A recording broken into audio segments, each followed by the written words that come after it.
I'm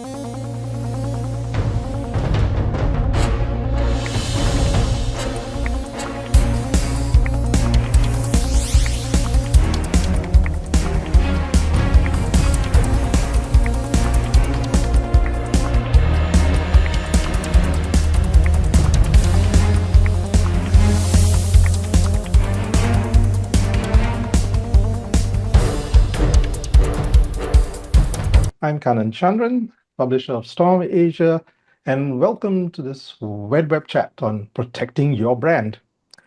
Brands surround us. Some brands have lasted centuries, but many of the more popular ones seem to have certainly come up in the recent decades.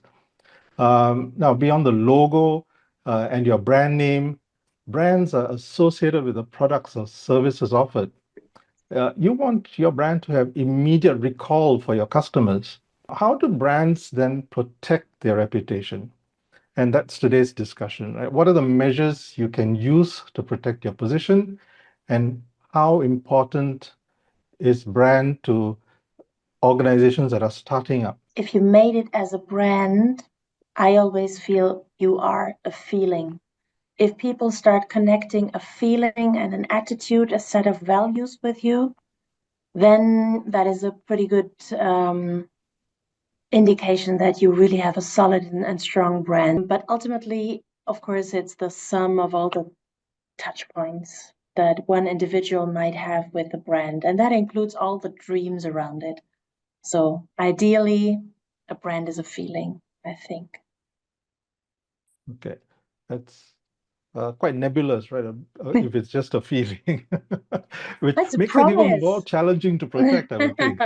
It definitely is, I would say. It's a very difficult and challenging undertaking to actually keep your brand relevant and protecting it at the same time, because being a relevant brand implies that it needs to be adaptable to people's needs and feelings on a global scale, on an individual scale. Do you lock your door in the night, and that's protection? Whereas building equity means my house looks pretty, the interiors are nice, people like it when they come, they feel warm and welcome. That's all equity.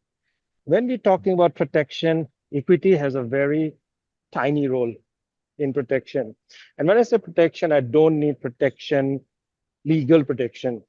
We mean protection from all the reputational risks that the brand may get impacted by in the short term or the long term. And how do you mitigate some of those elements so that the brand remains protected?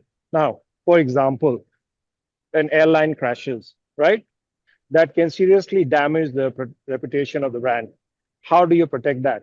And I'll use a very good example. And there was a Thai airline crash that happened, I think, almost over a decade ago. What is the first thing that they did? And I would really commend someone for thinking on their feet. They went and quickly painted the logo of the plane black, the crashed aircraft. They went and quickly painted the tail of the aircraft black so that no video footage could capture which airline it was. That's a very good example of protecting your brand when things go south. The reality is that very few politicians and civil servants actually even understand branding. They're actually doing marketing, but they think that's branding. They reduce brand building to a corporate gift when it's much, much larger than that. It's about your entire image and reputation. And everyone and anything could have an influence on it. I like to think of country brands being built by three activities. They all start with D. One is branding by design, one is branding by default, and the third is branding by diffusion.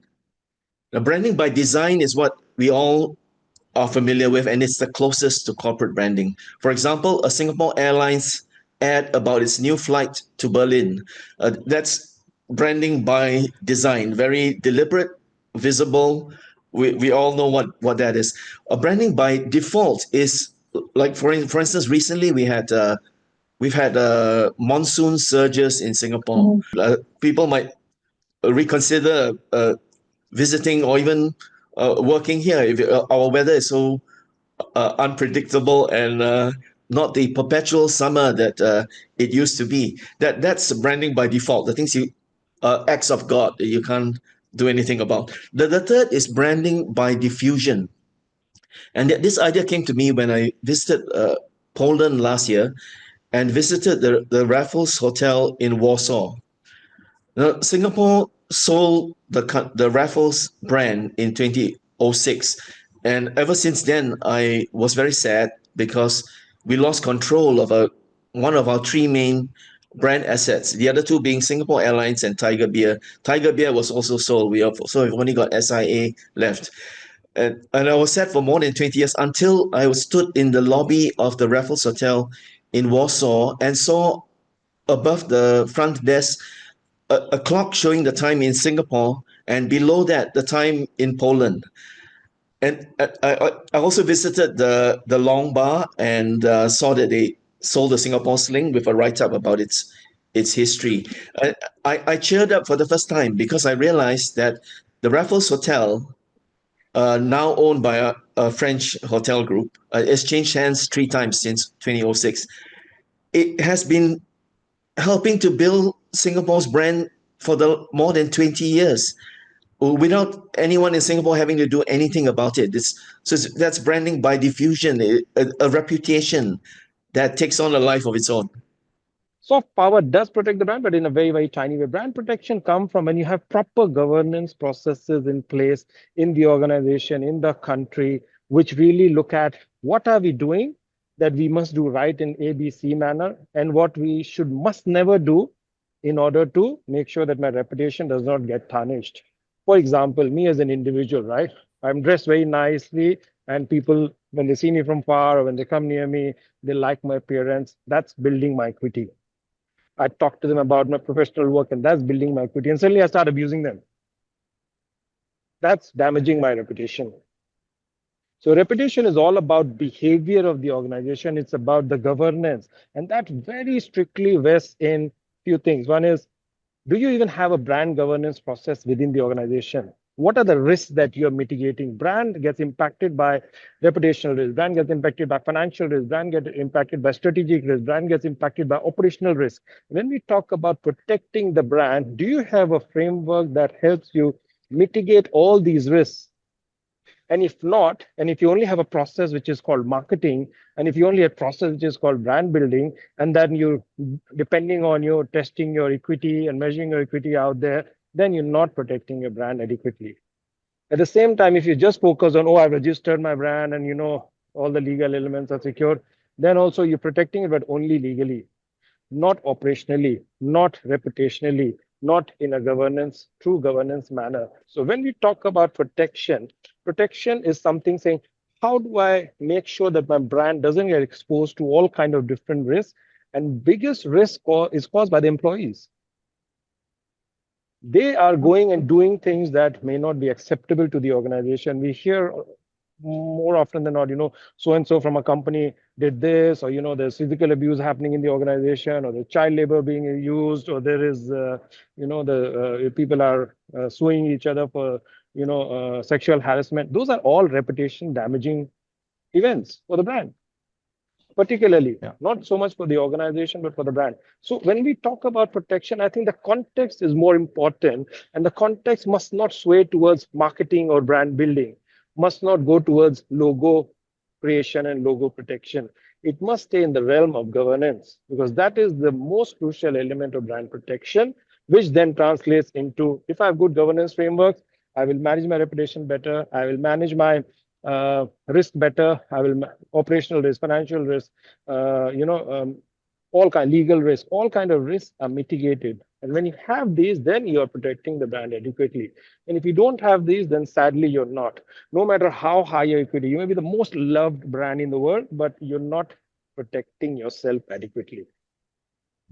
So what needs to be done then? I think the minister of protection, everyone's sort of red lights go up saying, oh, am I legally protected or not? I think first and foremost, move beyond legal protection. That's just the starting point. You've created a brand, you've protected legally, then what?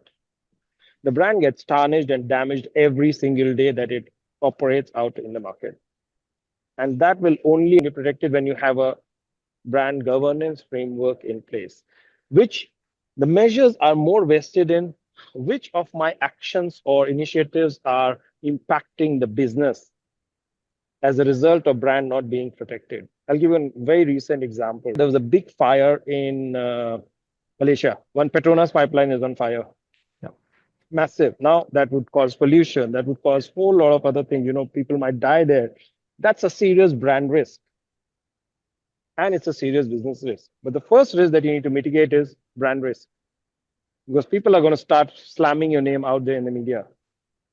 So what measures do you take? How quickly do you take them? Really then matters. Are you ready for a fallout of any sort, any kind? The PR people will definitely have to get involved because that's where the brand operates. Social media plays a very critical role. What are your policies? And again, when we talk to companies, everyone has guidelines. Very few or almost none have policies.